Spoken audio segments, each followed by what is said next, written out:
Good afternoon, everybody, and welcome to my vlog. I hope y'all are staying cool because here in Virginia it is freaking 100 degrees.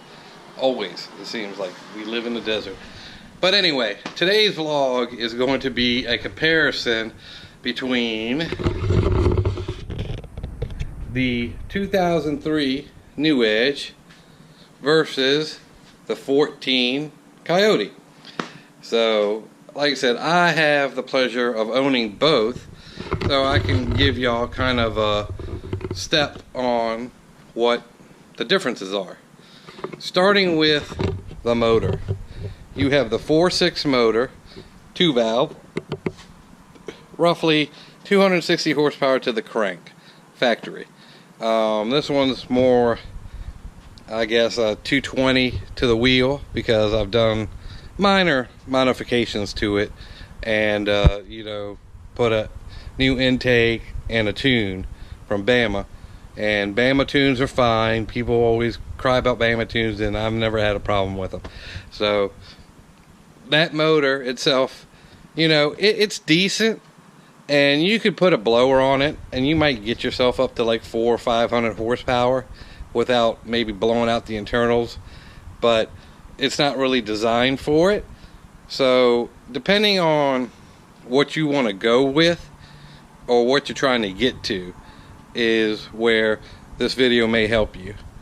Now, coming over to my 14 California Special, you can see it's Whipple supercharged. It's, you know, pretty decent big motor in there. It's a 5-liter V8, and it is one of the best motors out there, I believe, at least in my opinion. It's very versatile. You can do a lot to it, and it'll hold a lot before you have to start switching out major internal parts. The only thing I would suggest, if you do put a blower on it, change out your oil pump gears and your drive gear inside.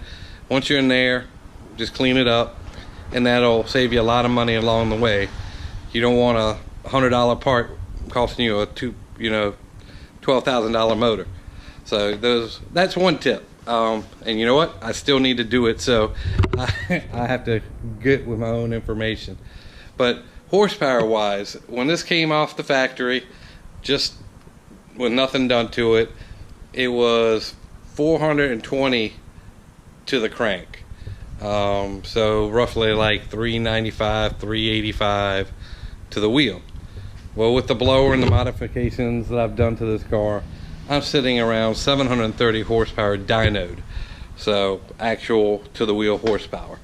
I don't believe you could get that type of horsepower out of the New Edge without getting really into the motor and doing a lot of internal stuff and really going into the build. Now, if that's what you want to do, you know, all by means, you can do that. But what I would get a New Edge is for the people starting into the Mustangs. It's still got a classic look that everybody still wants.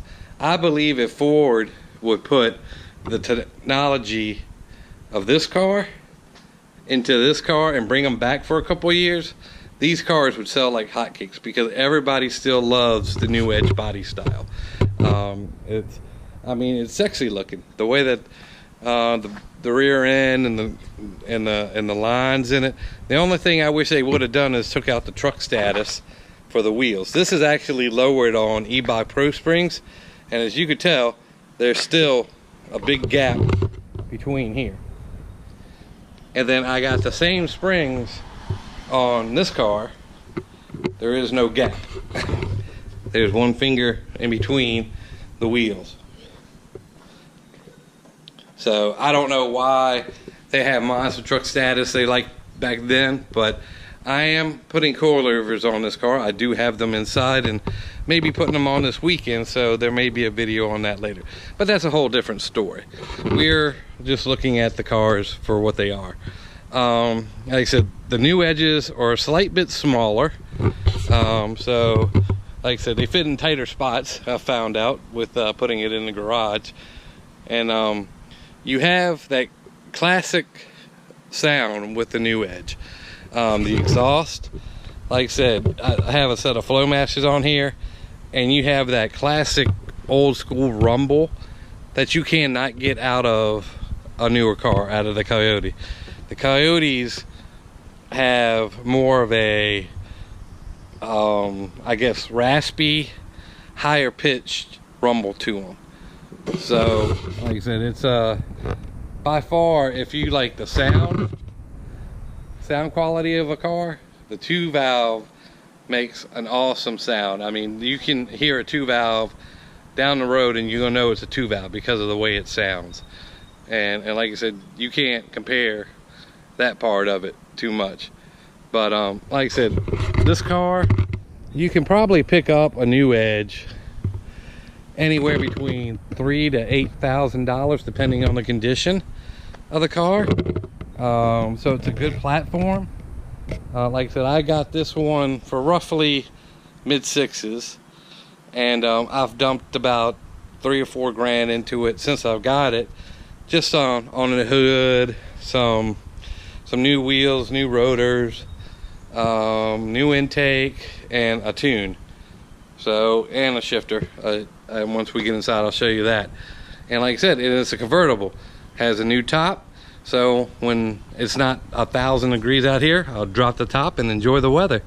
So it's definitely a nice buy to cruise around in and to have fun, because you can wind these cars out and still not really get in trouble that you can with this car.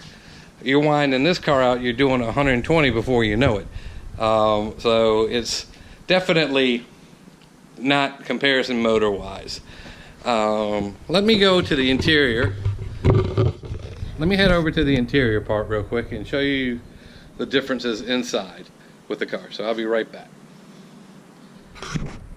Alright guys, now we're inside the car. What you'll notice in here is the interior is smaller. The car itself is smaller. So things are done a little tighter in here. You know, you get your steering wheel. I got cloth seats. I don't have the leather. I may switch over to leather at one point, or I may get these redone in leather.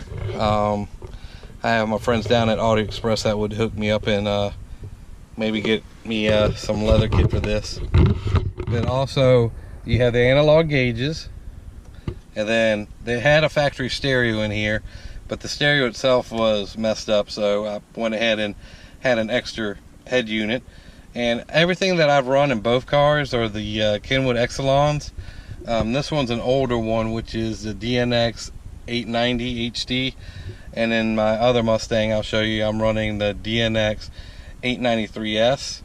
They're very comparable, but that one in my other Mustang can do Apple Play and everything else. They both have nav and stuff, so they're nice. Going down here, you can see you have your fog lights, your traction control, and your back window defroster versus having it up here. It's pretty plain. You know, the only thing you have on your steering wheel itself is the cruise control, and then you have the pull for the light. No auto lights, no.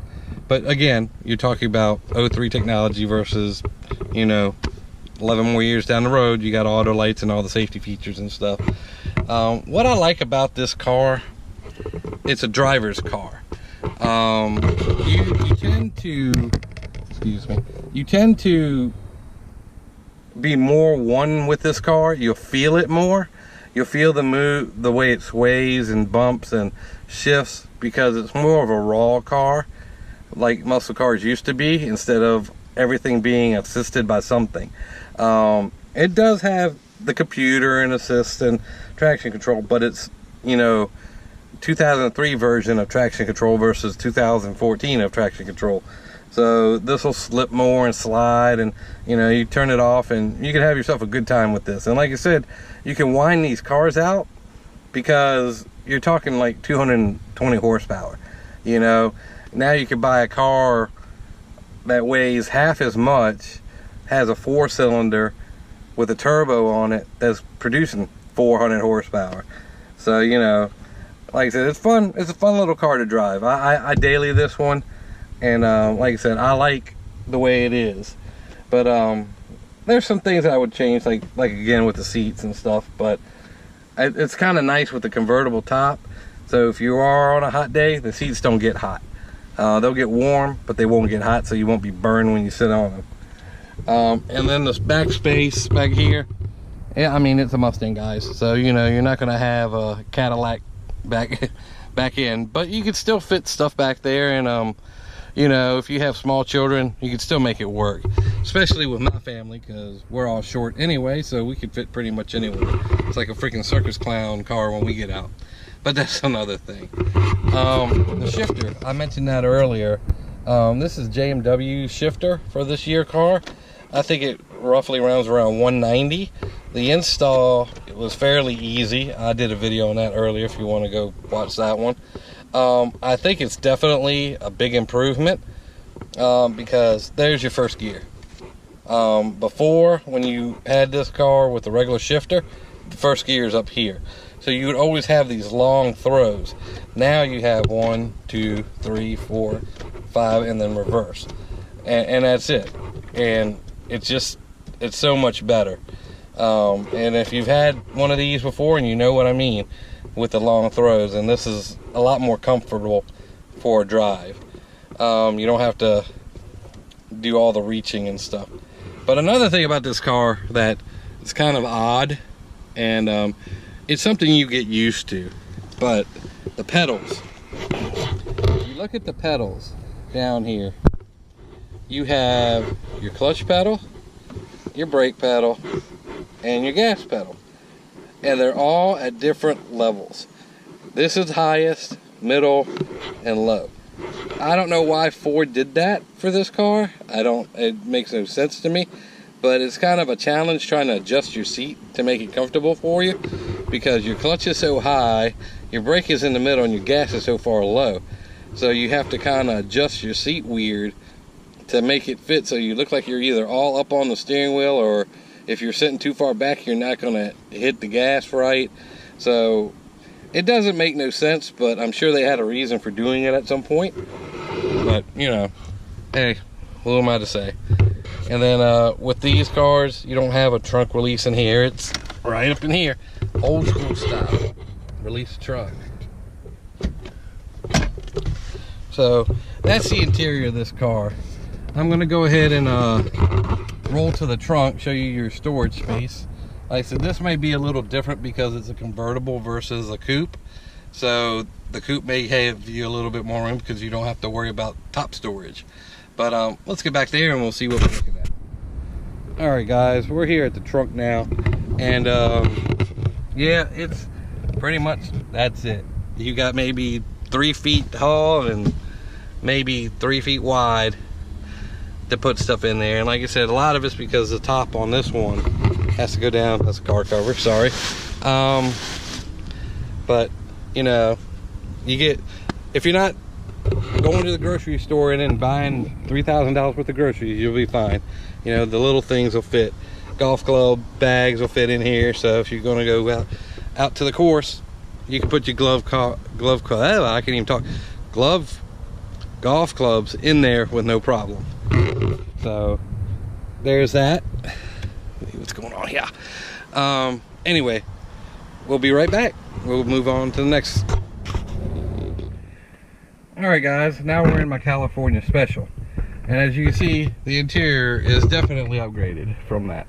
And actually, from this one to the the S55s, it's a big difference too.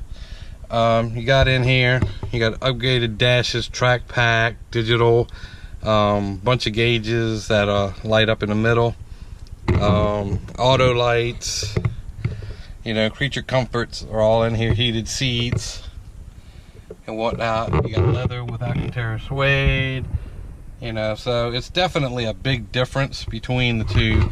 The center console I switched out. I went ahead and upgraded stereos in this one also, and all my heater and air controls are done through the stereo. I also have a Jmw Shifter on this one, short throw. Definitely different than the one that's in that car because it's not low. Everything is up to you up here, so, and it's very good with the shifting. I got USB ports here, USB port here, your freaking cup holders, know, the only thing about that design, which I think they fixed with the 15s and up, is they move the cup holders over. So when you're shifting, you're not over the cup holders. Anybody that's had a drink and has these cars knows exactly what I'm talking about. You have your trunk and your traction control here, and then, you know, if you look around, you have ample space. Again, we're small, but you know, we can fit at least the little people in here. And like I said, with the sound of this car, because I was saying earlier, with the sound of the other Mustang, you have a more raw. For some reason, these cars have a bubble sound to them. I like a bubble sound. More of a gurgly, high, cracky sound to it, like the old Mustangs of the past and old, I guess, muscle cars and stuff like that. But like I said, it's definitely two different worlds when you come to the two cars. But you know, I'm just trying to show you the differences of if you're in the market of getting a new Edge versus a SN97 versus a, you know, new Edge itself, that there are some differences that you may want to be aware of. If you're just going for appearance and style and look, I mean, being your first car too, you know, I would definitely jump on the new Edge. Like I said, I'm a little older than most, so I can afford a couple little other cars and toys and whatever. At least I thought I did up till a couple of weeks ago, but that's a whole different thing. But like I said, it's just, I think if you're trying to decide to spend the money on something that you want to have fun in and enjoy, versus do you want to build it up and race it and do whatever. Like I said, if you want to sit there and drive and enjoy and have a little fun in it and still peppy, go with the new Edge. If you want to build up your car, race it, and do stuff like that, I would consider waiting, maybe getting a 2014, 15 or higher, something with the 5.0 motor in it, because the 5.0 motor gives you a better platform to work with. Let me go to the trunk of this car and show you the room in there, but this one is a little different because it's taken up with something, but we'll show you in a sec. Alright, I'm in here in my trunk. Now, this trunk, if you left it alone, was humongous. It went all the way back there. It had drop seats and everything. I fit my car cover in here, and the rest is stereo. I can still put a couple bags here, overnight bags, and I can line up groceries if I need to. But for the most part, I redid the stereo in this car, and that is what is taking up most of its space. But it does have trunk room in it if need to. You could definitely put a body or two in there and not have a problem. It's just I'm an audiophile. I like the sound of good, clean music, and some factories are always flat to me. I haven't sat in a factory stereo that has impressed me to the point where I don't feel like changing them. So that's why this happened. Newer stuff, you know. So like I said, everything in this car is all Focal and high-end equipment, and I'll have years of listening to this and not have any problems. But I also did add a lot of weight to the back of my car, because that is a plexiglass box, and you know, it made the car squat a little more. Let me close this. So that's why I have, with mine, it sits level. The car itself sits level from front to rear, so it doesn't have to have, you know, I guess if it was lower it'd be a little higher in the ass end, but for me, I like the way it looks. You know, it worked out in my benefit for it. So, but anyway, that's where I am with these cars. Like I said, you have the newer brakes and bigger wheels that you could do with the Mustangs of now. The 5 liters. Like I said, I'm running 10.5-inch rims in the rear, 9.5-inch in the front. I'm running 295s, 35 20s, and then 275 35 20s here. Now, I'm still running 275s here in the front of this one, but they're 18s, and 295s in the rear of this one, but again, they're 18s. It looks really good in the back, and like I said, hopefully when I get this thing dropped right, it'll look better. But like I said, it's just, I don't know why they've made the suspension on this car so high. Even with lowering springs, it's still a boat. I mean, it handles great and it drives fine, but it's just the appearance of it. You know, you want it a little tucked, and that's not a little tucked, but it will be. But to end this video, my opinion, and you can leave a comment below or any message you want, and rebuttal or change it or ask more questions, because I might have left out some stuff. But I believe if you're starting out and you want a new Edge, that is the way to go. You can pick them up cheap, cheaper than the newer cars. They ain't hell of a whole lot of horsepower, but you can get them up to 400 or 500 horsepower. It's going to cost you some money and some work, but I think in the long run, it's cheaper than the 14 would be to do all that stuff, just because the parts are cheaper for them. If you want to go full out race car, or you know, something with more modern technology, 14, 15, 10s, 11s, up in that area, you know, I would go with something with that. Like I said, I drive both. I daily this one. I drive that one on the weekends. So, you know, you got to make life choices. So anything you want to do, go ahead and try it out. I'm just giving you my opinion. Take it for what it's worth. But I hope y'all enjoyed this video. Like, thumbs up, subscribe, you know the whole deal. And we'll catch you on the next video. So we will talk to you later. Peace.